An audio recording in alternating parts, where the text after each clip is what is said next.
Hello students, कैसे हैं आप सब लोग। स्वागत है हमारे मिशन एजुकेशन आपके घर में। आज हम मूल कर्तव्यों की विवेचना करेंगे।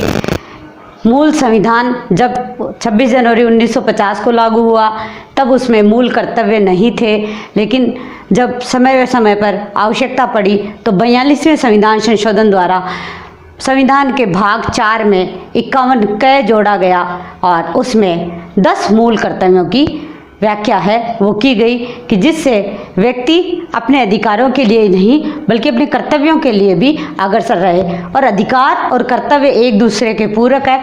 अगर हम कर्तव्यों की पालना करते हैं तो अधिकार स्वतः ही प्राप्त हो जाते हैं। तो हमारी अगर ये आशा रहती है कि हमें अधिकार मिले तो कर्तव्यों की पालना अनिवार्य है। सबसे पहला जो मूल कर्तव्य है, संविधान का पालन करें, उसके आदर्शों, संस्थाओं, राष्ट्रध्वज और राष्ट्रगान का आदर करें।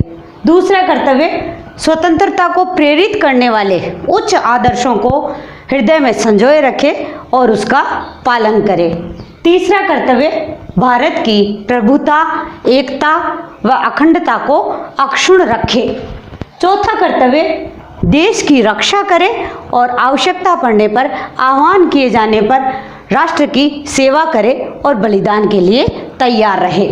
पांचवा मूल कर्तव्य, भारत के सभी लोगों में समरसता व समान भ्रातृत्व की भावना का निर्माण करें और ऐसी कोई भावना न रखें जिससे देश की एकता और अखंडता को अक्षुण्ण बनाए रखने में कोई परेशानी हो। स्त्रियों के प्रति कोई भी स्त्रियों के सम्मान के विरुद्ध भावना का परित्याग करें। हमारी समन्वित संस्कृति की गौरवशाली परंपरा का महत्व समझे और उसका परिरक्षण करें। प्राकृतिक पर्यावरण जैसे वन्य जीव, झील, वन और नदी आदि की रक्षा करें, इनका संवर्धन करें और प्राणी मात्र के प्रति दया का भाव बनाए रखें। अगला मूल कर्तव्य है वैज्ञानिक दृष्टिकोण, मानववाद और ज्ञानार्जन तथा सुधार की भावना का विकास करें। नवा मूल कर्तव्य है, सार्वजनिक संपत्ति को सुरक्षित रखें और हिंसा से दूर रहे। 10वां कर्तव्य, व्यक्तिगत और सामूहिक गतिविधियों के सभी क्षेत्रों में उत्कर्ष की ओर बढ़ने का सतत प्रयास करें, जिससे राष्ट्र बढ़ती हुई प्रगति और उत्कर्ष की नई ऊंचाइयों को छू ले। और 11वां मूल कर्तव्य जोड़ा गया, जैसे मूल अधिकार जोड़ा गया था कि प्रत्येक माता पिता प्रत्येक बच्चे को जो 6 से 14 वर्ष का है उसका मूल अधिकार होगा कि वह शिक्षा ग्रहण करे।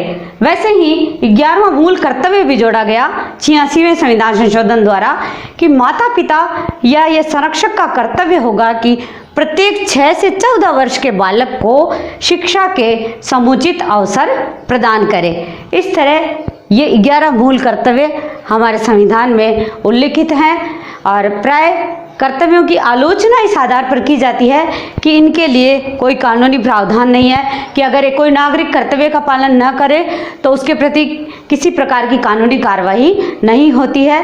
और कर्तव्य बहुत अधिक उच्च आदर्श रखे गए हैं, जैसे वैज्ञानिक दृष्टिकोण रखना, राष्ट्र के प्रति त्याग की भावना रखना। लेकिन फिर भी हम ये कह सकते हैं कि कर्तव्य और अधिकार एक दूसरे के पूरक है, विरोधी नहीं है। अगर हम हमारे कर्तव्यों की पालना करते हैं तो अधिकार स्वतः ही प्राप्त हो जाते हैं। इस तरह हमने इस प्रकरण में कर्तव्य, नीति निर्देशक तत्व और मूल अधिकारों की विवेचना की। धन्यवाद।